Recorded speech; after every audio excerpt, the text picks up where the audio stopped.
Okay. If you're just joining us, we are talking about all the things that might hold us back from healing, even though we know that it's something that needs to happen. What stops us? And so far, we've discussed the fact that you might not know that there's something in there that you need to get out. You might think that you've already dealt with something, but you've actually maybe acknowledged it, dealt with it surface level, and then the rest just gets repressed. Um, then you know it's there, but you just don't want to feel it, which is valid because that's why it's there in the first place, because we didn't want to feel it. Um, then last night we talked about um, like the feeling being too big, that there's so much there that it's not going to come out, and the ego won't even get out of the way. It'll keep telling you stories that you can't do it and you can't do it and you can't do it. So we discussed that and how you can just ignore the story once you realize that that's just a story that your mind is telling you. But we have to get to that point, right? Tonight, I wanted to talk about another reason that comes up. And again, I think it's important to kind of identify these things, not so you can focus on them or be afraid of them, or, add them to your arsenal of why you don't want to change.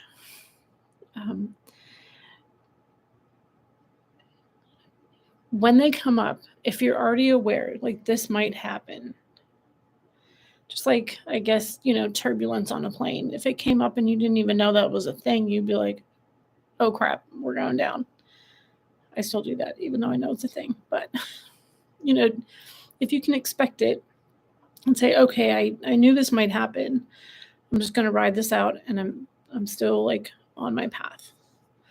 So one very real thing is being afraid that you just can't do it because the life that you've built is not one that is conducive to you, getting support or having time to work on yourself.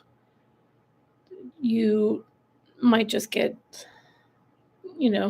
told that you're selfish. You might feel selfish because that's not how you've interacted in your life before. It was not, I need to take time for myself and do this. That's just not how things went.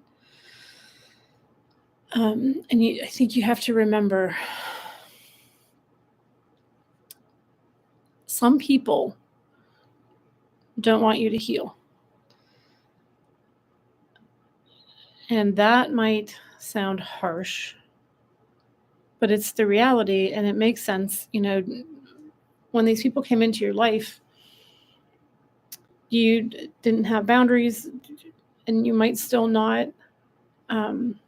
You didn't love yourself, and you might still not, but you're feeling this, something's got to change, and that's what has to change.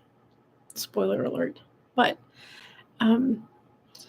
so the dynamics of your relationships are not one where you're putting yourself first and then showing up for other people. It's you are worrying about other people and protecting them, but you don't even give yourself a second thought, and you just like to suffer. You don't like to suffer. You think you deserve to suffer. And I think I did a video last summer about comfortable discomfort and not feeling like you deserve any love or joy. And this is my life. And, do you get love? Do you get support? No.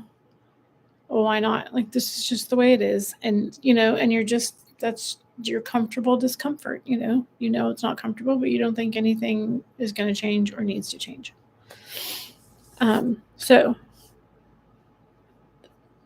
the people who are in your life, like, even if they've been there, your almost your entire life and they've known you since way back when, the dynamics of those relationships are going to be likely that you're putting them first. They may not give you a second thought.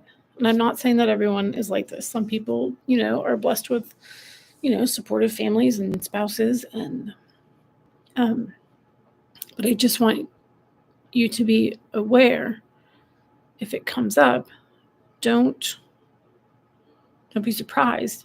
And also don't lean into that part of it.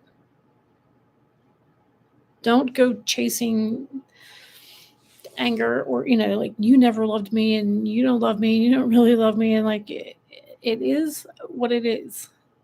And move on.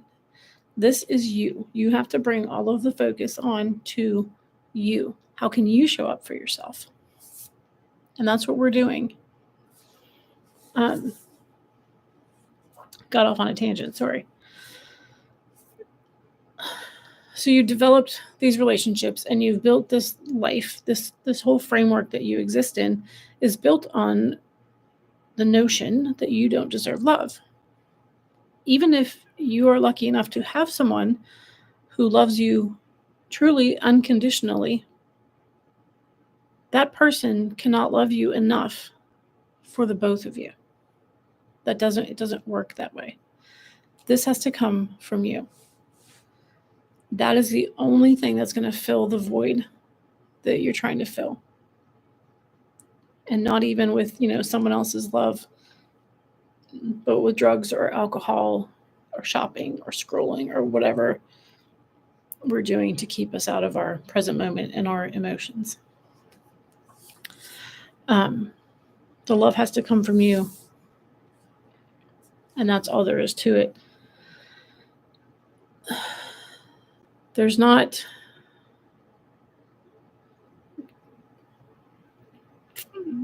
going to be, in my experience, a reprieve from, you're just going to stay uncomfortable. You're not going to be able to go back to like, I don't, for me, it's like, it was more and more uncomfortable. And it's like the universe will make you move if you're not where you're supposed to be. And I learned to listen to the whispers so that it didn't have to scream at me and tell me to move in a rather dramatic fashion, that this is not where you belong. You have to go.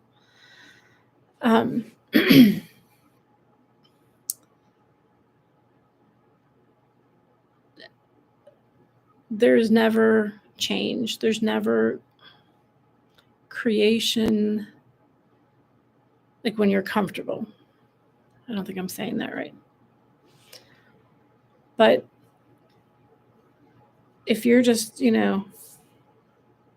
moving along like oblivious and just, hey, every weekend we're going to do this and we're going to do this and then I'm going to retire and then this and that, you're comfortable.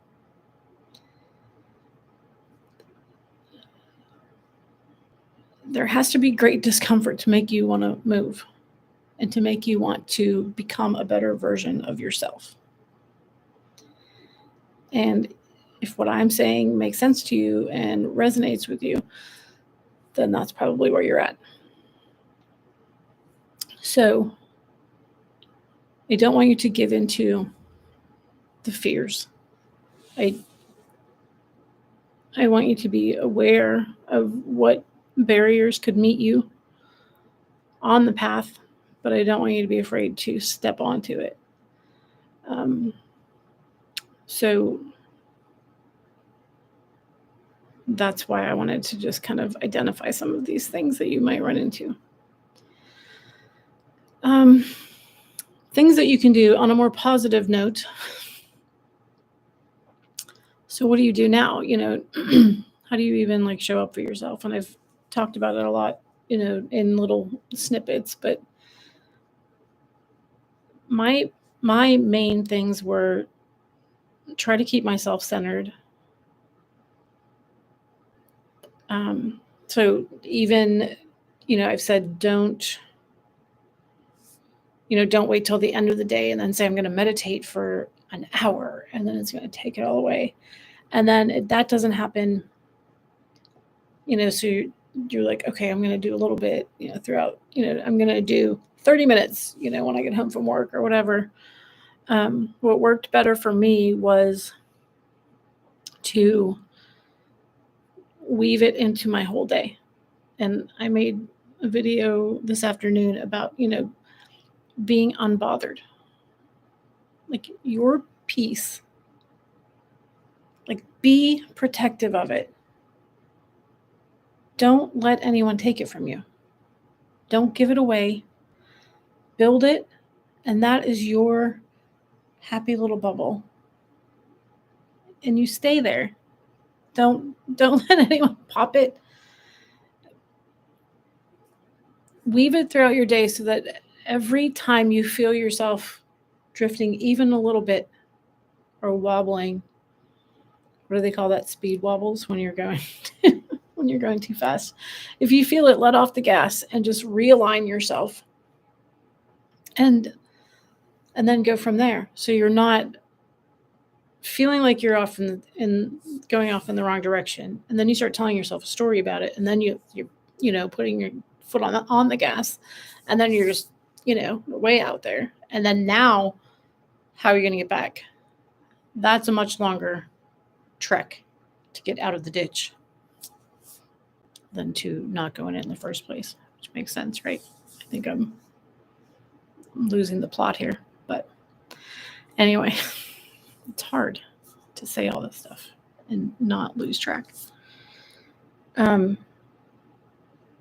So every moment that you can, if you feel something that's off center, like rising up, just let it pass through you. Don't even acknowledge it. Just let it go. And the prize for that is your peace. And that's the most important thing, your comfort, your peace. And that's where, joy can come from. If you think of like the, ladder of emotions, if you're, at peace and content here, it's much easier to get to happiness and joy than it is from down here in anger. And, so don't set yourself back all those steps. Just stay here. And you'll find it easier to move into joy and gratitude and all the things that feel good. So I guess that's that. I hope that everyone had a great day. And I am rooting for you. I'm sending you love. And I am here if you need me. All right. Go do main character stuff. Be the person in the movie that you're rooting for and do things that you would cheer for. Okay? All right. I'll talk to you later.